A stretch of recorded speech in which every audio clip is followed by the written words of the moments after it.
So only 2 days into a week-long special session of the Maryland General Assembly, and things could be getting tense as the Democratic majority is imposing its will with veto overrides from Republican Governor Larry Hogan. Yeah, WBM's Stephen Cohen has been at the State House in Annapolis for us this entire week. He's watching all this happen and tells us about the rift among lawmakers on a number of bills. Take a look. Veto, veto, veto. What do Maryland senators and delegates think of the governor's veto stamp? For Frederick County, Maryland State Senator Ron Young, a Democrat, there may not be quite the anxiety over all the vetoes from Governor Larry Hogan, such as the new redistricting maps. Young is stepping down at the end of his term after a distinguished career in Annapolis.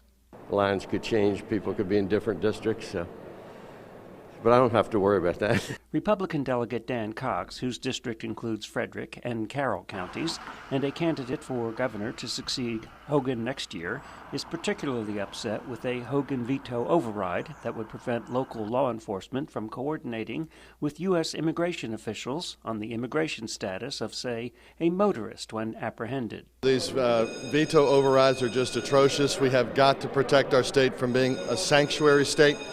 Another veto Democrats seek to override is liability protection for commercial landlords who may have not been able to collect rent from small business tenants, a restaurant, for instance, during the pandemic.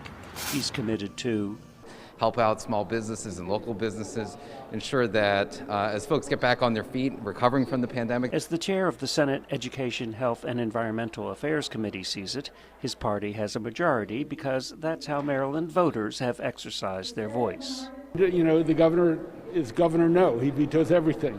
So we think we want to move the state forward, make it a more livable place, a welcoming place. So I think we'll continue to go on the path we're on, override most of the vetoes. Lawmakers have already overridden gubernatorial vetoes, which would give the governor final say on parole commission rulings. The full session of the Maryland General Assembly is scheduled for January 12. Reporting from the State House in Annapolis, Stephen Cohen for WDVM 25. Stephen, thank you. So Senate President Bill Ferguson has deferred until January veto override vote on criminalizing the possession of drug paraphernalia, things like needles and syringes. Now, other vetoes we could see this week concern tax authority for local governments and also mass transit funding that could possibly affect MARC commuter rail service from Maryland all the way to Washington, D.C. Now, we'll keep you posted on any updates throughout the week, and we'll also have an in-depth conversation with Senate President Ferguson on Capitol Review this weekend.